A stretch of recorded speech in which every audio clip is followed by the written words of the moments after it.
하신 이후에 이제 서로 이렇게 연락도 하신 일들을 좀 제가 거들었습니다. 그리고 보면 이제 그게 연계돼서 저희들이 치매 기술을 이제 스웨덴에서 가져왔습니다. 치매. 우리나라 치매 환자. 잃어버린 치매. 그 기술을 스웨덴 치료할 수 있는 네, 기술을 원장님 직접 치료 관리하고 뭐 이런 것을 이제 가져와서 그래서 노인병원을 저희가 이제 통해서 그걸 했는데요. 그래서 이제 우리 그 나라의 그 치매 환자들을 위한 스웨덴 왕실의 여왕님이 계세요. 그래서 이제 여왕님이 여기 수상하시면서 받으시면서 그게 연결이 자연스럽게 수년 연결이 동안에 됐군요. 이제 제가 같이 일하던 분들이 여기 이제 한국에 대사로 오고 뭐 이렇게 해서 우리와 같이 이제 이런 한 거거든요. 이제 그 정도 적용은 될 것 같아요. 아이고, 그럼 말이 그렇지. 우리나라 역사상 한 번도 노벨상에 늘 그저 문학상 정도 노미네이트 됐다가 그냥 미끄러지고 했는데 그래도 김대중 대통령님 그렇게 하셔갖고 그나마도 자부심을 생각하고 얼마나 제일 우리 큰 자부심이죠.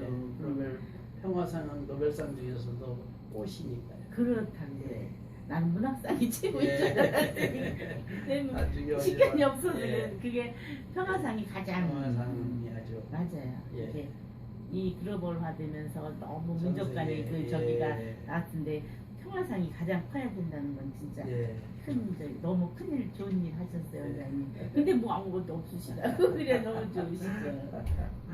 그래서 우리 이제 돌아가셨기 때문에 안타까운데요. 그래 너무 일찍 돌아가셨어요. 좀 더 사셨어야 되는데. 많은 강의를 하셨을 것 같아요. 제가 생각할 때는. 그분이 그 해박한 지식과 경험이 너무 많은 저술도 하셨을 있으시니까 저술도 하시고 아주 젊은이들에게 많은 그 말씀을 해주실 분이었는데 그냥 일찍 돌아가셨어요. 그럼 원장님 여기서 대학 졸업하고 저는 이제 경희대학교에서 치과대학을 의대를 정의대 치대를 졸업하시고 바로 미국에 갔죠. 저기 그 임플란트의 그 권위자로 알고 계신데 그거는 이제 제가 미국에 이제 가가지고 다시 공부를 좀 했어요. UCLA에서. 그 시절에는 우리나라 임플란트가 전혀 없었는데. 없었어요. 그래가지고 이제 그때 80년에서 84년까지 이제 그 학교에서 그 공부를 가르쳤어요, 학생들을. 제가 이제 그래서 이제 다시 공부하시고 공부하고 거기서 대학에 그냥 남으셔서 거기서 이제 학생들을 가르쳤는데 그 가르친 게 뭐 제가 실력이 좋아서 가르친 게 아니고 실력보다 그게 어느 대학이었어요? UCLA. UCLA. 실력이 좋아서 가르친 게 아니고 우리나라 사람들이 재주가 좋아요. 손재주가. 그렇다고 그래요? 그래서 미국에서 이렇게 미세 수술이라든지 또 미세한 이런 저기로 하는 것은 우리나라 사람들이 아주 잘해요. 근데 거기 학교에서 클래스에서 제가 그걸 아주 잘했나 봐요. 그래서 이제 우리 그 교수님이 공부를 더 할 겸해서 이제 같이 일하자 해서 이제 그 학교에서 이제 학생을 가르쳤어요. 그때 이제 83년에 그 학교에 그 교수님하고 프로젝트를 이제 미국에서는 이제 정부 프로젝트를 따서 연구하고 오는 게 많아요. 그래서 이제 그 당시에 저희가 한 것들이 나사에서 개발된 새로운 물질을 가지고 연구하는 것을 이제 돈을 공사에서 받아서 이제 했었어요. 그래가지고 이제 그걸 나사에서 주는 연구자로 나사에서 만든 그 물질을 연구하는 걸 의학에 이제 쓰는. 그게 나사에서 직접 그 프로젝트를 주신 거네요. 그렇게 된 거죠. 그래서 이제 그걸 했는데 그때는 저는 뭐 미국 학교밖에 모르는 그러니까 이 별로 이렇게 다른 거에 관심이 없었습니다. 그리고 이제 그게 재미있어서 과학과 의학 그런 것들이 재밌어가지고 학생들 가르치고 이제 그랬었죠. 근데 그때 그런데 이제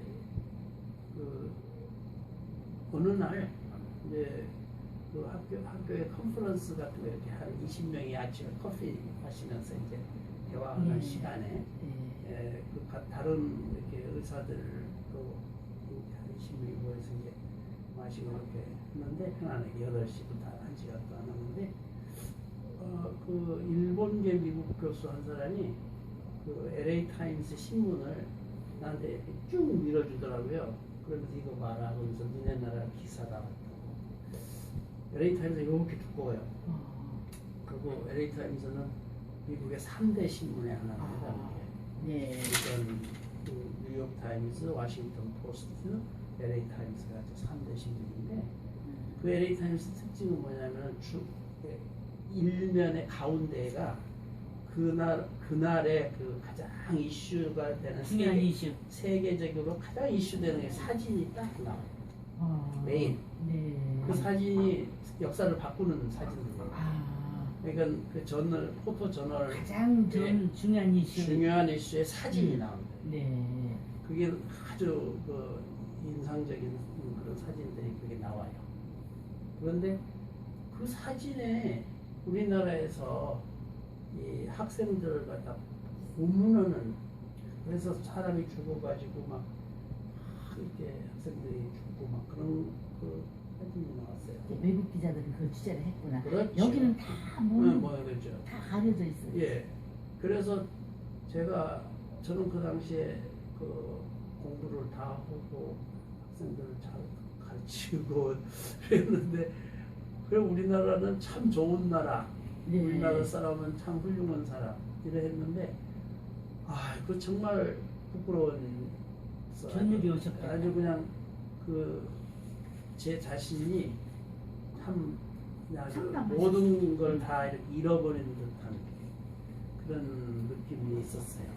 참 아주 큰 충격이었죠. 그때가 80년대 83년. 네, 그래가지고 이제 학교에 있는데 김대중 대통령이 미국으로 그 당시 망명을 오셨어요. 그때 그 바다에 수장될 뻔하다가 오신 아니 건가? 그 이후로. 그 이후. 네, 그 이후로 이제 전두환 씨가 그때는 바다에 수장될 때는 박정희 시절이고 전두환 씨가 이제 80년 광주 항쟁 이후에 이제 집권을 해가지고는 김대중 씨를 추천했어요. 죽이려고 사형을 시키려고 그랬는데 이제 미국의 카터 대통령이 레이건 대통령한테 이 사람을 죽이면 우리가 한국을 잃게 된다. 그래서 절대 죽이지 말아야 된다. 그래서 이제 데려왔어요. 미국으로 머리를 좀 깎고 이렇게 짧았어요. 감옥에서 바로 나왔어요. 그래가지고 그분을 만나게 됐죠. 그래서 보니까 그때는 그분을 이렇게 따라다니면 해를 입으니까 한국에 있는 친척이나 해를 입고 그러니까 별로 사람들이 많이 그분을 이렇게 돕질 않더라고요. 마음으로는 그 양반을 존경하고 도와주고 싶으시면서도 그걸 못했군요. 그래서 거기까지 여기 그 군사정권의 그 힘이 미친 거예요? 그렇죠. 그래서 이제 나야 학교에서 있는 사람이고 그 당시 미국 시민 피곤자고 그러니까 걸릴 것도 없고 그래서 그때 유대 관계가 이루어졌죠. 제가 이제 이렇게 운전해서 모시고도 가고 거기 오시면 한 달에 한 번씩 이렇게 워싱턴에 계시다. 너무 잘하셨어요. 그래서 너무 좀 잘하셨어요. 모시고 다녔는데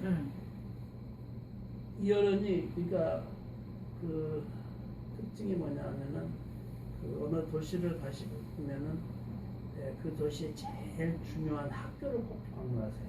대학을. 그래서 그 대학에 연구하는 사람들과 대화를 많이 하세요. 그리고 또 언론사, 신문사를 꼭 방문해서 언론인들한테 우리나라의 역사, 인권, 민주화 이런 걸 하세요. 그래서 이제 그리고 또 하나는 그 지역에 이제 큰 정치 리더들을 만나서 대화. 그러니까 그걸 다 이제 어렌지를 제가 전화해서 약속 잡아주고 이제 또 모시고 가고 이렇게 하는 게 시작이 됐어요. 그래서 우연찮게 이제 그렇게 도와드리고 뭐 이렇게 해드리는데 그래도 큰 용기가 필요하셨겠어요. 그렇죠. 그런데 이제 저는 그게 별로 어려운 일이 아니었어요. 그 당시에. 그렇지. 학교에 재직하고 뭐, 그래도 한국인이라는 그 핸디캡 때문에. 예, 그래서 그렇게 했는데 차츰 뭘 제가 느끼게 되냐면 우리는 미국이라는 거대한 그 다민족 사회에서도 메이저리티가 있고 마이너리티가 있어요. 거기 이제 그러면 그렇겠죠. 메이저리티는 이제 먼저 자리 잡은 백인 사회겠죠. 그 다음에 이제 마이너리티는 나중에 자리 잡는 사람들이니까 아직 정착. 소수민족이죠. 그러니까 마이너리티 사람들은 항상 긴장을 해야 돼요. 그렇잖아요.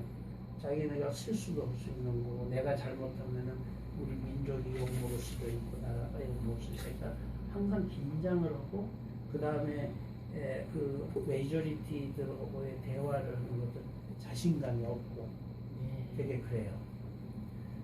근데 이 어른을 모시고 이렇게 좀 다니다 보니까 그 거리낌이 없어요.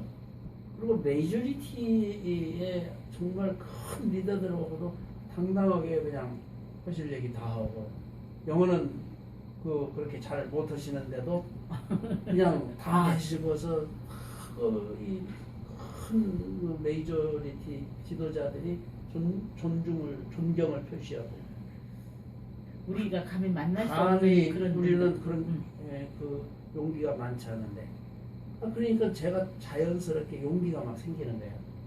용기가. 그러니까 예를 들어서 제가 일개 처음 알던 선생이 총장님한테 한번 면담을 하려면 편지를 쓰고 예약을 하고 뭐 몇 개월 다 해서 이 면담 일정 잡으면 그 시간에 잠깐 만나서 뭐 얘기하고 이렇게 할 정도인데 이분을 얘기하면은 그냥 척척 면담이 이루어지잖아요. 총장도. 그러니까 뭐 상원원도 얼마나 이게 대단한 힘이에요.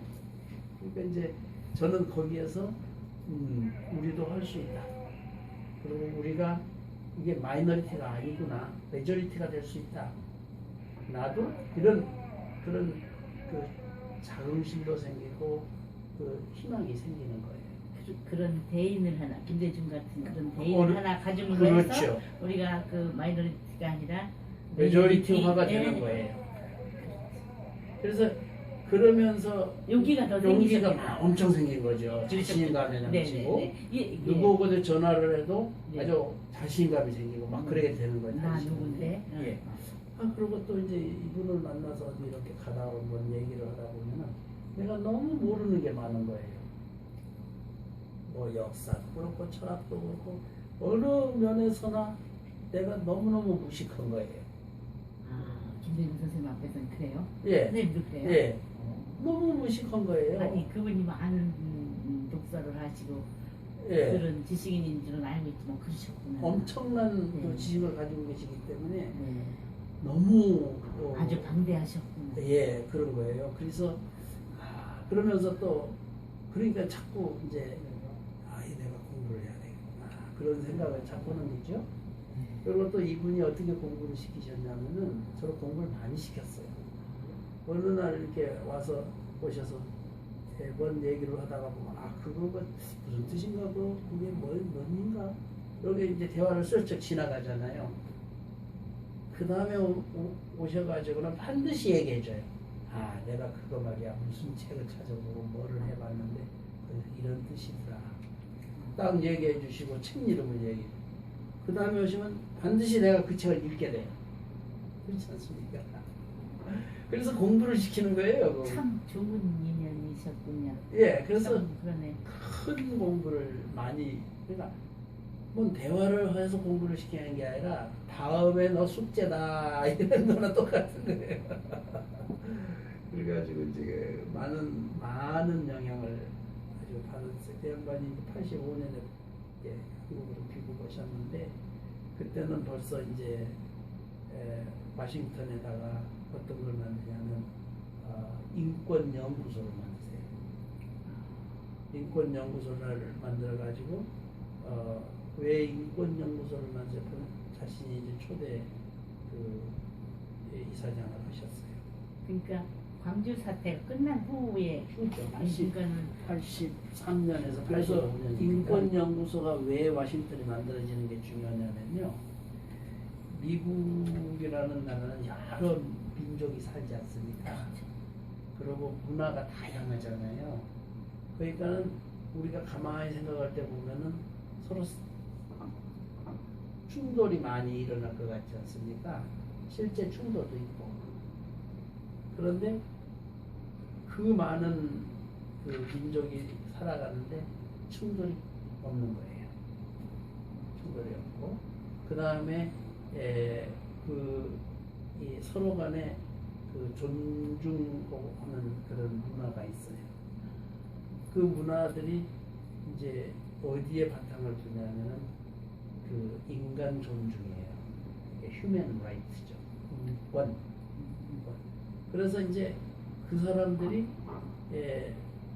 법으로도 돼 있고 이 유엔의 인권 조약 인권 선언 나온 다음에 다 발전시켜서 인간의 존엄성에 대한 그것이 아주 높이 돼 있어요. 그러니까 이것이 어떻게 되냐면 미국이라는 나라가 자기네 나라에서의 문제는 다 법으로 전부 다 이렇게 돼 있어요. 그리고 남의 나라의 인권을 가지고 자꾸 간섭을 해야 돼. 너네들 왜 그런 법도 안 만들고 너 왜 이렇게 하냐 하고 이렇게. 근데 그런 것이 뭐냐면 국제 정치가 되는 거예요. 근데 그 당시에 보면은 이제 필리핀, 아르헨티나, 폴란드, 한국 이런 나라가 인권에 아주 사각지대고 탄압이 많은 법도 없고 사람을 막 이게 고문을 하고 정치적으로도 보고 사회적. 근데 이 어른이 인권연구소를 왜 인권연구소를 짓고 한국민주화연구소를 지지? 우리는 그래 생각했는데 그게 아니에요. 왜냐하면 미국 사람한테 우리 한국의 문화, 한국의 민족 문제, 한국의 민주화 문제 100번 얘기해도 그렇게 선뜻 나설 필요가 없잖아요. 남의 나라 문제니까. 근데 인간의 존엄성을 얘기를 하면 그거 안 나서면 그 사람은 아주 나쁜 사람이에요. 미국이라는 사회가 로한 사람들 그렇잖아요. 정치인도 그렇고 사회 지도자가 그 사람이 거기에 인간의 존엄성을 파괴하는 그런 문화가 있다 하면 그거에 나서야 하고 그래야 그 사람이 가치가 있는 거예요. 그러니까 인간 존중의 미국 문화가 사회의 정신적인 기조가 그렇게 돼 있습니다. 그리고 상대방의 문화와 습관을 다 이해를 하고 그걸 서포티브해요. 그러니까 한국 사람이 가서 한국 음식 해 먹어도 누가 다 칭찬을 하고 좋아한단 말입니다. 러시아 사람 러시아, 중국 사람 중국. 미국은 진짜 이해하기 불가사의할 만치 그런 저기가 잘 돼 있는 것 같아요. 그 사람들도 이제 그러니까 그 사람들이 원래는 야채, 콩 뭐 해서 끓이면은 뭐가 됩니까? 야채 숲이 되잖아요. 숲. 그렇게 해서 여러 가지 넣어서 새로운 미국인을 교육을 시킨다. 미국인을 생산해낸다. 이거 했어요. 근데 그게 실패했어요. 왜 실패냐면 인권연구소가? 아니 미국 사람들이 왜 그러냐? 한국 사람, 중국 사람, 일본 사람 어린아이를 데려다가 미국 교육을 다 시키고 미국식으로 다 해도 어느새 보면 한국의 습성이 나오고 일본의 습성이 나오고 다 그렇게 됐잖아요. 문화가. 그리고 그것이 성공적이지 아니라는 게 이제 증명이 된 거예요. 그러니까 그다음 본질을 아이덴티티를 잃어버리니까. 그렇죠. 그러니까 그 사람들의 이 정책이 바뀝니다. 바뀐 것이 언제 어떻게 바뀌냐면 샐러드 볼로 돼요. 그 처음에 그렇게 이게 섞이는 것은 멜팅 팟이라고 합니다. 녹여서 다 하나로 만든 용광로처럼 이렇게 미국인을 만든다 그랬는데 나중에 샐러드 볼이에요. 샐러드는 이 접시에다가 콩, 팥은 팥, 야채는 야채, 고기는 고기에다 그려놓고 하나씩 따로 먹으면 그 다른 맛을 입으면서도 다 먹잖아요. 색깔도 각자 색이 다 있고. 그걸 샐러드 볼이에요. 볼로 표현을 했군요. 예, 이건 멜팅 팟의 정책에서 샐러드 볼로 해야 거기에 미국의 힘이 있어요. 그것을 그 사람들이 그게 미국의 사회예요. 그러니까 한국 사람이 가서 우리 한국 노인들이 한 20명이 노인정에 모여서 우리는 한국 음식을 점심마다 먹고 싶습니다. 그러니까 한국에서 요리사를 하나 초빙해 주세요. 그러면 초빙해 줘요. 왜? 한국의 문화를 유지시키기 위해서.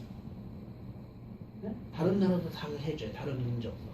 이걸 샐러드 볼의 정책이 되는 거예요. 그렇게 했을 때 미국에서 가장 성공하는 인재가 가장 성공한 인재가 뭐냐면 2가지 이상의 문화를 가진 사람. 그리고 2가지 이상의 문화가 대학 이상의 수준을 가지면 성공을 해요.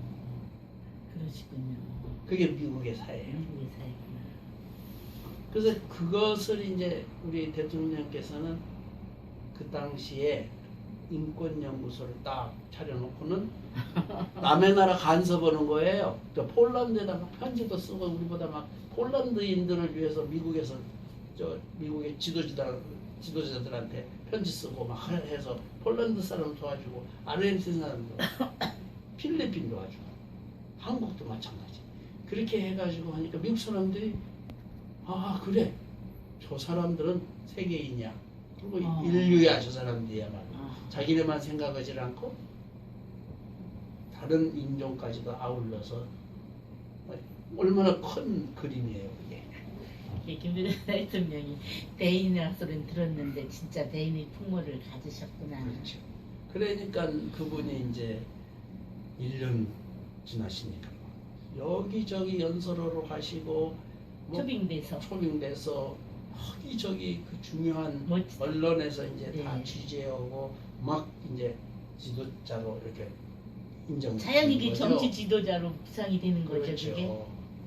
그래서 저는 덩달아서 이제 공부를 많이 하게 되죠. 그분 이렇게 그분을 보시면서 자꾸 만나면서 공부를 많이 하게 됐어요. 네. 그런 그분이 하시는 것 보면서도 또. 네. 그리고 그래서 그렇게 하면서 제가 큰 이제 득을 봤죠. 왜냐하면 그냥 있으면 그냥 거기에 뭐 이렇게 일개 의사, 일개 선생 이렇게 지내고 말았을 텐데 이제 자신감이 생기니까 이것저것 하고 많이 이렇게 많은 친구도 생기고 많은 사람과 용기 있게 만나고 그렇게 하고 또 책도 좀 읽게 되고 이런 자신감이 생겼어요. 그러셨겠네요. 그래서 이제 그러다 보니까 우리나라에 에서 이제 미국에 간 동포들이 똘똘 뭉치죠. 그게 동포들은 이제 1903년에 이제 인천에서 배를 타고 하와이로 가잖아요. 그리고 처음 이민사가 그렇게 시작됐는데. 예, 하와이에서 오신 선교사가 여기 하도 힘들게 사니까 하와이 가면 일자리 사탕수수 자르는 일자리가 많으니까 보낸 거예요. 그때 사탕수수 그 농장이 그 인구가 거기서부터. 그렇습니다. 그래가지고 이제 그 사람들이 계약 시간이 이제 만료되고는 본토로 가죠. 어떤 사람은 멕시코로 가고 어떤 사람은 캘리포니아 가고 본토로 갑니다. 우리 민족이 그때서 미국 대륙을 가죠. 그래가지고 이제 그 사람들이 역할을 해요. 그런데 이제 1919년에 한국에 그 3.1운동이 일어나지 않습니까? 3.1운동 소식을 들으니까 얼마나 가슴이 아프겠습니까? 가슴이 막 벌렁벌렁해. 가슴이 뛰고. 그래서 이제 그분들이 독립운동을 시작합니다. 그래서 1921년에 제가 그 USC 대학에 잠깐 있었는데요. USC 대학의 그러니까 그게 남가주 대학입니다. 남가주 대학의 그 대학 인권위원회 부교수로 있었습니다. 그 사회복지대학원 소속으로 해서 그랬는데 그 자료를 보니까 1921년에 미국에 사는 우리 한인이 7,000명이 있어요. 7,000명. 네, 7,000명. 그 대학에가 그 자료가 다 있어요. 그 USC 대학 그 길이 한인들이 주로 살던 길이었어요. 그래서 7,000명이었는데 그때 그 한인들 7,000명이 1년에 상하이 임시정부에다가 독립자금을 보냅니다. 그 어려운게 버린 돈을. 네. 그런데 그 독립자금을 얼마를 보냈느냐 하면 20만 달러 이상을 보냈어요. 21만 달러. 큰 돈이지. 큰 돈이죠. 그러면 그 계산을 당시에 20만 달러면 진짜 큰 엄청 큰 돈입니다. 근데 그 계산을 해보면요. 한 사람이 30달러잖아요. 3,021. 어? 그렇죠. 7,000명이니까. 네. 예. 한 사람이 30달러씩을 달러씩을 낸 거지. 낸 거죠. 예. 그렇게 계산이 되죠. 네. 그러면 그 당시에 그 사람들의 한 달 월급이 얼마냐면 30달러예요. 안 그러면 먹고 안 입고 다 보냈네. 그러니까 한 달 1년치 중에서 한 한 달치를 보낸 거예요. 11조로. 11조로. 그러니까 그렇게 해서 임시정부를 후원을 해서 합니다. 그리고 이제 거기에 이제 참 눈물겨운 예, 얘기야. 안창호 선생님도 거기에 이제 가셔서 거기서 자식들 낳고 그랬어요. 안창호 선생님이 우리 한인들이 이러는 곳에 야학을 가르치고 그랬어요. 그래서 그 필리반이 그렇습니다. 배우고 그렇습니다. 그렇구나. 그게 USC 대학에 지금도 안스 하우스라고 있어요. 알았어. 큰 빌딩들이 있는데 조그마한 개인 집이 하나 아직도 남아 있어요. 왜 남아 있냐면 이 대학에서 그것을 지키고 있어요. 안스 하우스라고. 아, 그분의 기거하고 거기서 아이들이 태어난 안스 하우스. 왜 거기다가 뭐라고 쓰냐면 그 안창호 선생님은 배를 타고 이제 샌프란시스코로 왔대요. 그 자랑스러운 얘기네요. 그럼요.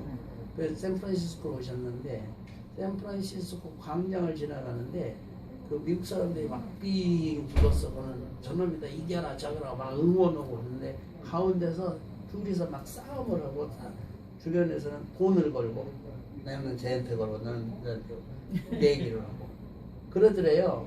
그래서 자기도 구경을 했대네요. 안창호 선생이 예. 구경을 해서 보니까 싸우는 사람이 한국말로 욕을 하면서 싸우는 거야. 싸우는 사람이 그러니까 한국 사람이죠. 그렇지. 그 한국 사람이 거기서 싸우고 미국 사람 다른 나라 사람 구경을 하고 구경하고 돈 걸고 그래서 보니까 저 사람들을 이렇게 두는 최하류로 봤나. 저 사람들 교육을 시켜야 되겠다. 그래서 한국 사람들이 이렇게 농장 같은 데서 일을 하는데 가가지고 밤에 가르쳐요. 공부를 가르쳤어요. 안창호 선생님이. 그래가지고 그 공부를 가르쳐가지고 거기에 오렌지 나무가 많아요. 오렌지 따는 농부가 많아. 다른 나라 사람도 많아요. 그래가지고 거기에서 안창호 선생님이 야학을 가르치면서 인간의 도리를 다 가르친 거예요. 그러다 보니까 한국 사람만 하는 게 아니라 멕시코 사람, 백인, 터키 사람 이제 다 와서 야학을 막 가르쳐. 그래가지고 그 안창호 선생님이 아주 유명한 교육자로 존경을 받게 돼요. 그래서 지금 한번 미국에 가시면 그 LA에서 한 1시간 정도 가는 외곽 큰 도시가 있는데요. 얼바인이라는 도시가 있어요. 얼바인. 네, IRVINE. IRVINE. 얼바인이라는 도시가 있는데 얼바인 시티네. 시티죠. 그 도시에는 중앙 광장에 그 동상이 세워져 있어요. 거기에 누가 세워지냐면은 간디, 인도의 간디. 그 다음에 마틴 루터 킹 목사, 안창호. 알려주세요. 아, 예. 안창호. 아, 안창호 거기 끼는 거예요? 그럼 아, 그러니까 위대한 지도자 세 분을 딱 관계를 거기다가 동상을 세워놓은 증도 있어요. 아, 그게 왜냐면 안창호 선생의 그 교육을 시켰기 때문에. 참 우리 조상님들은 참 대단했어. 근데 그 김대중 선생 대통령이 오셔가지고 그러한 풍모를 유감없이 막 미국 사회에 영향을 줍니다. 제가 USC 대학에 모시고 가서 하는데 학생들하고 이 교수들이 환호를 해요.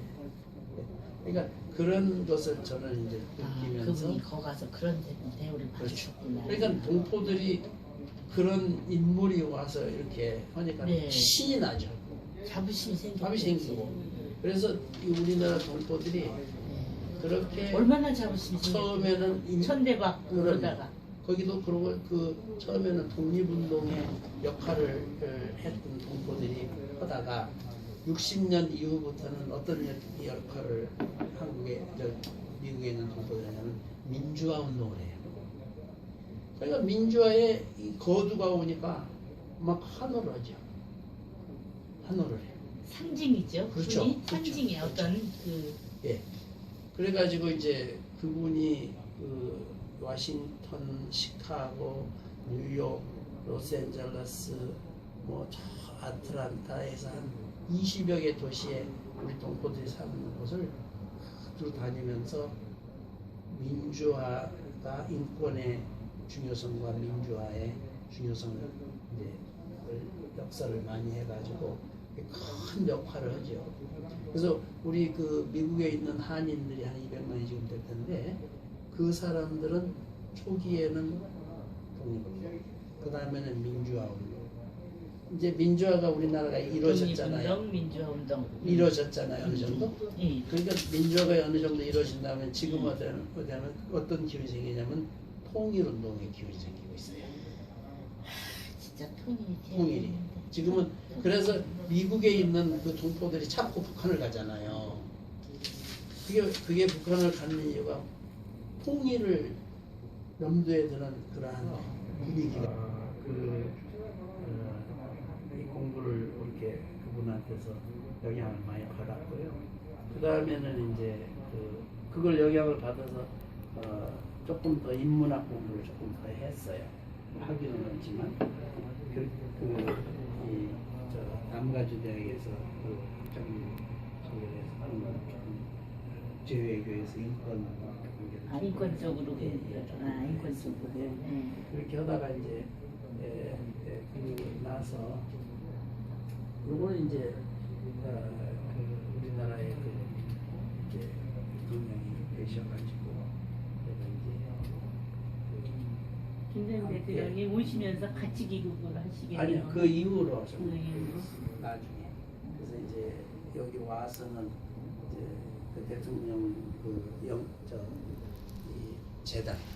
재단에서 이제 대통령의 그 여러 가지 이제 일들을 도와드렸어. 아태 재단. 나한테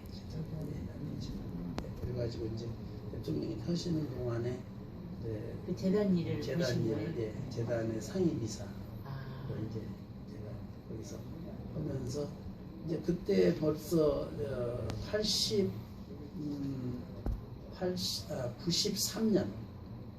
93년에 미국에 이제 한번 오셨는데 그 92년 대통령 선거 끝나고 나서 93년에 오셨어요. 영국에 계실 때 찾아뵈고 이제 저희들이 초청을 해서 그 인권연구소를 제가 이제 5대 소장을 제가 했죠. 아, 이제 대통령님이 귀국하시고 그러시고 나서 1대, 저희들이 2대, 3대, 네, 5대 5대 인권연구소 소장을 했죠. 그래가지고 이제 그 93년에 10주년 기념 행사를 이제 저희 83년 오셔서 만들었으니까 93년 10주년 됐잖아요. 예. 그때 이제 그분을 초대를 해가지고 그러면 저기 부장님이 그러면 93년까지 거기 계셨는데 그 기억하시게 된 예, 그걸 이제 그렇게 하고 나서 이제 93년에 그 대통령이 오셔가지고 이제 미국에 대해서 이제 이야기를 제가 이제 그 오찬을 준비해가지고 미국의 유명 인사들하고 이제 대화를 자리를 마련했었는데 93년에. 근데 그때 대통령께서는 우리나라 통일 얘기만 많이 하셨어요. 통일해야 된다. 통일 얘기만 많이 하셨는데 미국의 유명한 사람들 또 이렇게 지구촌들 50명과 통일 얘기를 하시는데 거기에 제가 이제 초대한 사람이 로스앤젤레스 타임스의 논설위원 2명이 왔어요. 무슨 일이요? 논설위원 2명을 초대를 했어요. 서로 대화하는 자리에. 그래서 이제 LA 타임스의 LA 타임스 논설. 근데 그 논설위원이 질문을 하더라고요. 근데 우리나라 통일 얘기를 재미나게 들었는데 그분이 어떻게 질문하냐면 지금 중국이 이게 이 2000년도에 올림픽을 위해서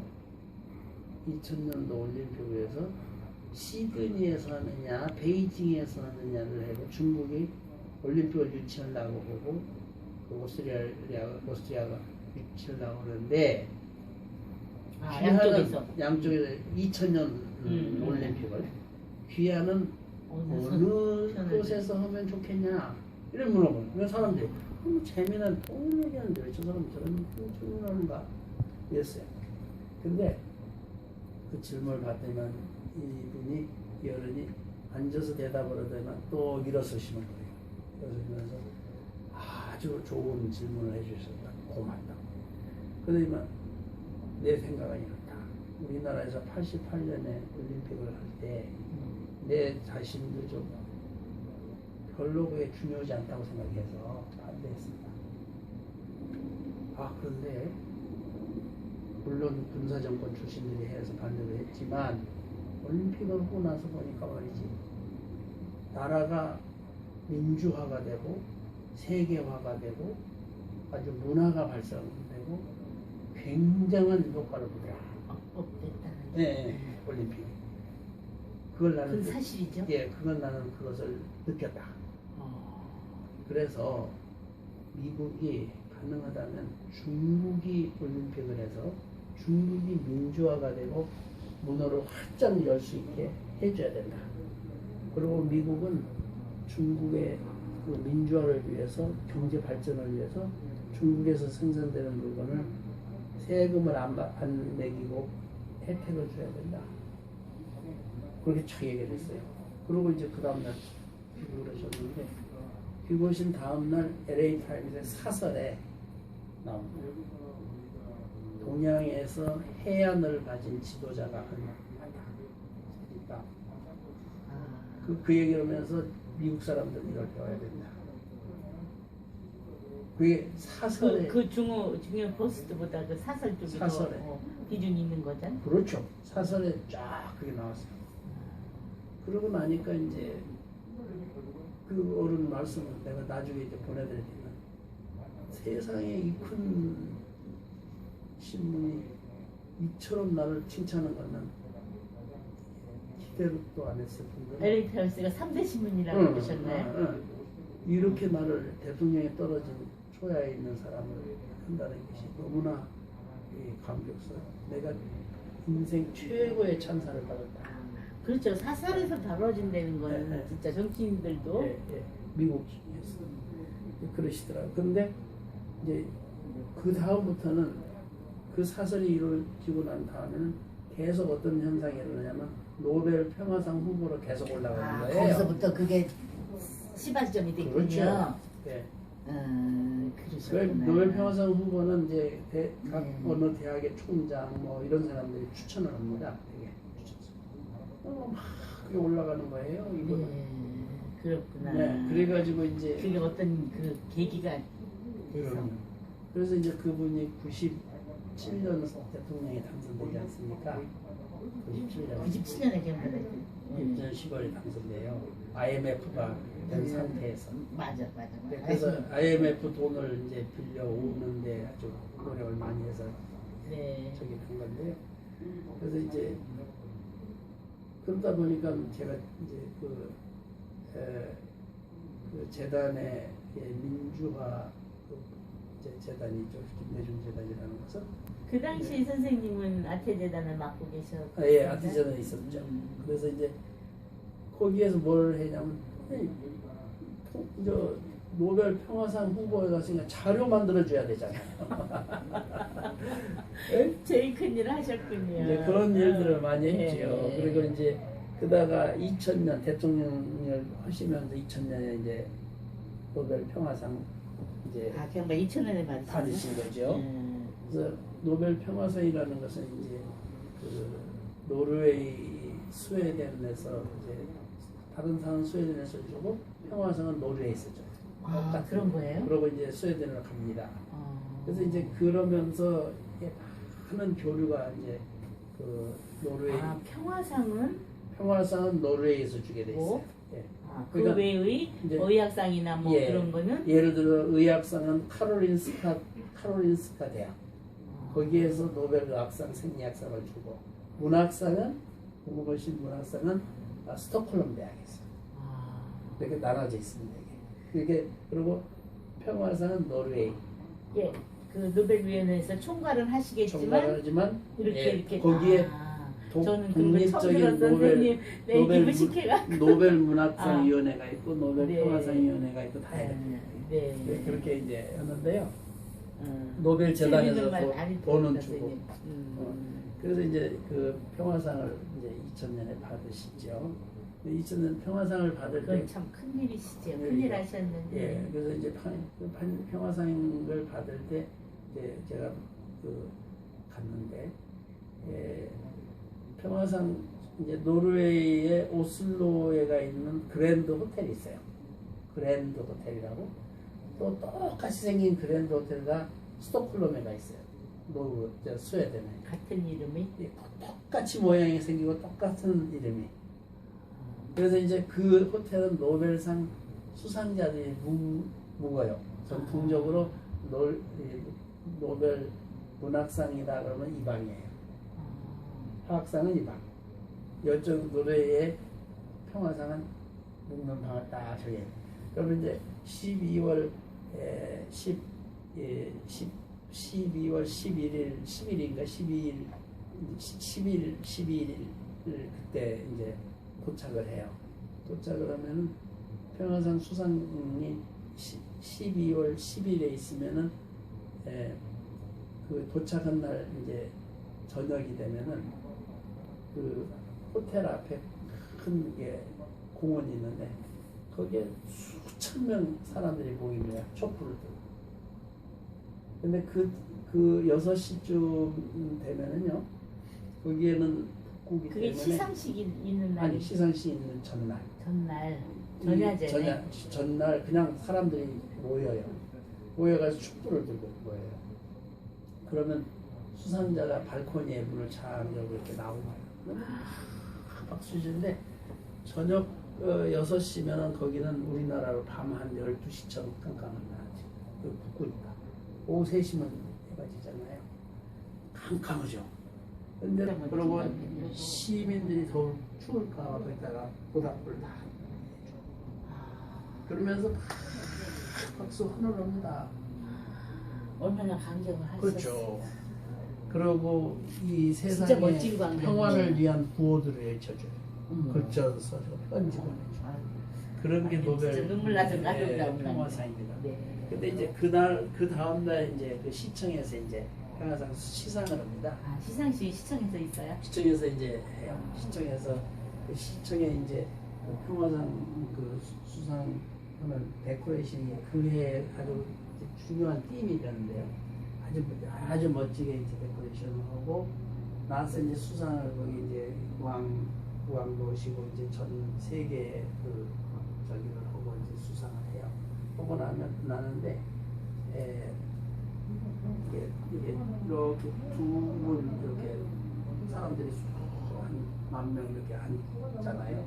그 가운데에 이제 이렇게 동그란 스테이지를 만들어 놓고는 거기에서 CNN이 1시간 동안 라이브 인터뷰야. 수상자, 노벨 평화상 수상자. 수상자한테. 평화상 수상자. 아, CNN에서 나와가지고. 1시간 동안. 거기에 이제 앉아서 이제 인터뷰를 하시는 거예요.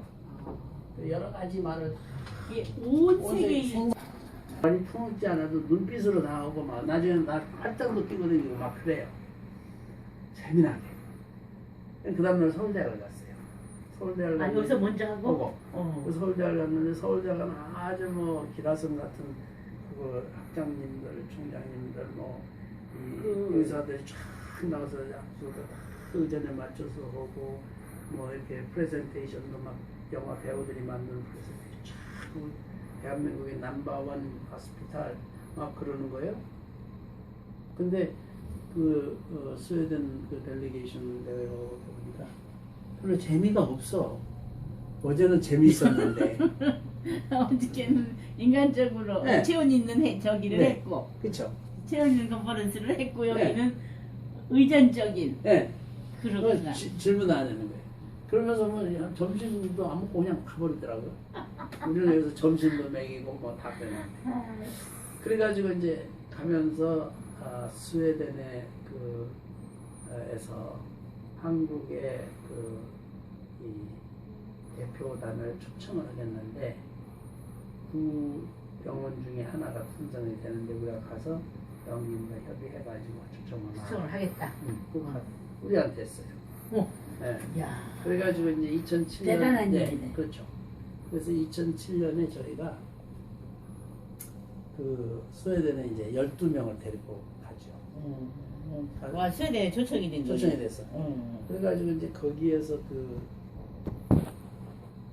많은 걸 그 사람들은 정말 발달된 특히 그 아주 발달된 의료를 보여주면서 그리고 그 왕실 왕- 여왕을 저기 하는 케어하는 팀이면은 최고의 그렇죠. 의전 네, 팀이겠죠. 그렇죠. 최고예요. 어. 노벨 의학상 저 관계되는 분들. 아이고. 이 세계적인 권위의 권위자. 팀만 예. 하고 예. 12명이 가셨어요? 예, 저는 우리는 12, 그 사람들은 21명. 그렇겠죠. 그래가지고 이제 제가 가서는 들고 하는데 뭐에 관심이 있냐. 그래서 우리나라에 없는 걸 우리 한번 해보자. 그래서 한 것이 우리나라는 노인의학이 없어요. 노인의학. 노인의학과가 없잖아요. 예. 그래서 이제 그걸 배워오기 시작합니다. 그래서 그 치매과가 이렇게 예, 치매를 배우는 거예요. 그게 스웨덴의 여왕님이 가진 치매 연구소. 진짜 베리 나이스다. 세계 최고의 치매 연구소가 있어요. 여왕님이 가진 그 왕실 치매센터가 치매센터. 거기서 이제 다 많이 멋지지? 배워오죠. 어. 배워옵니다. 그게 실비아 헤밋이라고 해요. 실비아 헤멧. 그 연구소를 실비아 헤멧. 실비아 왕비였나? 여왕입니다. 그걸 여왕이라고 그래요. 국왕 여왕 그래. 실비아 헤멧. 실비아 헤멧에서 우리가 많이 배워죠. 그래가지고 헤멧이 스펠링이 뭐 어떻게 HEMMETE.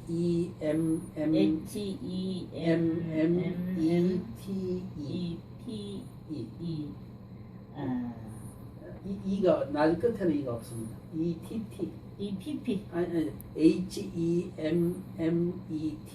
ET 예. 헤멧 헤멧.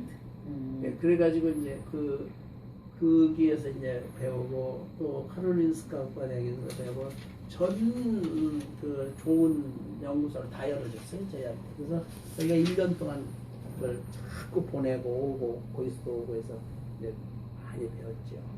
그래가지고 이제 우리나라의 치매에 관한 이 연구를 우리가 많이 배워왔고 또 나이가 많은 환자들 수술할 수 있는 그런 시스템 그런 것도 이제 우리가 배우고 이제 직원들이 인간의 중요성, 따뜻함 그런 것을 이제 배워보죠.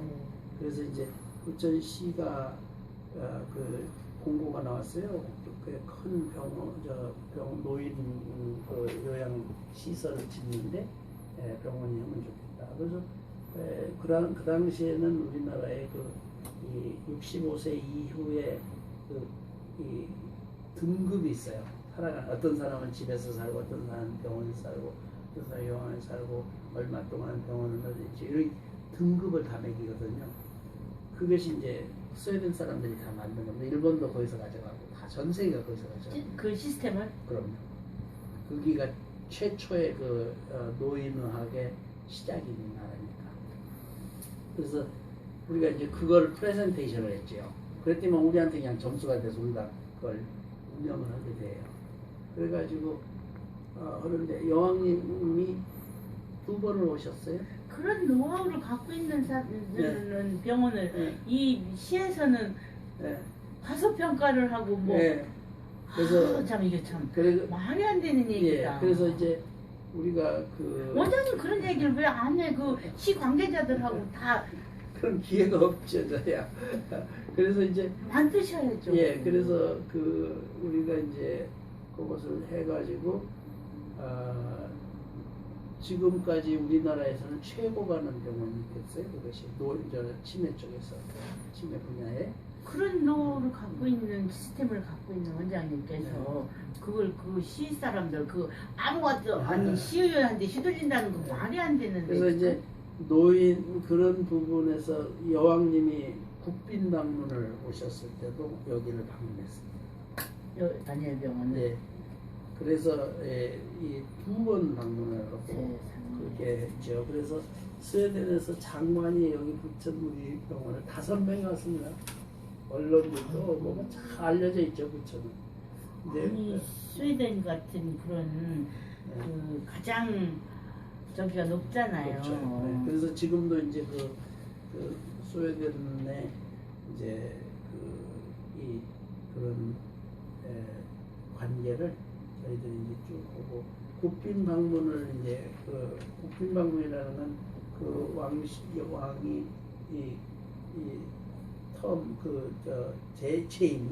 재임 기간에 한 나라는 한 번만 줘요. 국빈 방문은 그걸 스테이트 비지트라고 하는데 우리나라는 수교 60주년 기념으로 왔어요. 여기 오셨었군요. 네, 그래서 이제 그 국빈 방문을 할 때 그 방문하는 나라의 왕실의 자귀를 한 사람을 주게 돼 있습니다. 그게 이제 왕족을 만들어 주는 거예요, 그 나라에. 스웨덴의 왕족을. 이제 그런데 이제 뭐 무슨 뭐 공작이나 뭐 남작이나 그런 자기를 주는 거죠. 그래서 이제 그 자기를 이제 그 여왕님하고 공왕께서 이제 그 성남 비행장에 내려서 전용기가 내리니까 그 다음에는 이제 어디로 가냐, 이것도 재밌는 얘기예요. 어디를 제일 먼저 국립중앙박물관 용사는 국립중앙박물관을 방문하시더라고요. 근데 대사가 나더러 거기로 오라고 부부가. 한국 사람은 문화관광부 장관부 보고 당신 부부다. 그리고 한 200명 정도인데 스웨덴의 중요한 스웨덴 중요 인사들, 여기 와 있는 인사들만 스웨덴 사람들을 먼저 만난다. 근데 한국 사람은 당신하고 문화관광부 장관이 온다. 그래서 무슨 일인가 그랬구나. 그 전날 직전에 가르쳐 주더라고요. 자기를 받게 된다. 그래서 이제 갔어요. 근데 이제 왜 거기에 용산 중앙박물관을 스웨덴 그 왕실에서 먼저 가냐? 재밌어요. 경주 고분에서 신라 왕관을 찾잖아요. 네. 신라 왕관 있잖아요. 그때가 아마 일제시대 때 같아요. 왕관 발굴을 하는데 지금 그 스웨덴 국왕의 할아버지께서 신혼여행을 하면서 그때는 왕자였는데 그때 구스타프 국왕이 왔었어. 예, 맞아. 신혼여행을 하면서 나 그 기억해. 구스타프 국왕이 예. 그분이 고분 발굴 작업에 같이 했어요. 발굴에 저기가 조예가 깊으셔서 그렇습니다. 이야. 그래서 걔가 그렇게 되는구나. 그렇게 해서 그 네. 왕관의 이름을 이제 우리나라에서 어디에는 서총관이라고 쳤어요. 서총관. 서총관. 서총관. 한번 찾아보시죠. 예. 예, 그래서 그게 서라는 게 스웨덴이라는 스웨덴 서서. 예. 예. 스웨덴 왕자가 함께 참여한 기념을 서총관이라고 해서 그 왕관을 국립박물관에 모셔놓는 거예요. 그러니까 이제 왕실에서 맨 먼저 조상님의 어리 깃든 곳에 가서 참 인사를 하시고 야, 그 다음에 멋지다. 자기네 멋진 얘기네요. 이 자기네 그 국민들을 인사를 받고 그 다음에 멋지다. 거기에서 새로운 국민을 택하는 거예요. 이게 이제 자기를 주면 왕족이 되는 겁니다. 이게. 자기를 받는. 네. 그래서 이제 그걸 제가 받았죠. 저 사진. 멋지다. 그거 좀 찍어줘. 저기 저거 위에 좀 사진. 가까이서 좀 찍어. 위에 사진. 음. 맨 위에. 예. 그게 그게 이제 2012년 2012년 예. 5월 말이죠. 5월 그게 직접 받으시겠네요. 그렇죠. 여왕한테. 예, 여왕. 네. 저 그림 그릴 때. 네. 요정님이시고 여왕님이시고. 가운데가 여왕님이시고 네, 여기가 이 대사가 여기 나왔대요. 이분이 문학가이며 아유, 화가이고 예. 대단한 사람이죠. 예. 여기 여왕님이시고요. 저희하고 이제 스웨덴하고 협약 조연할 때 여왕님이 4층에 가시면 이 방이 있습니다. 지금 이 4층에 이 방을 기념.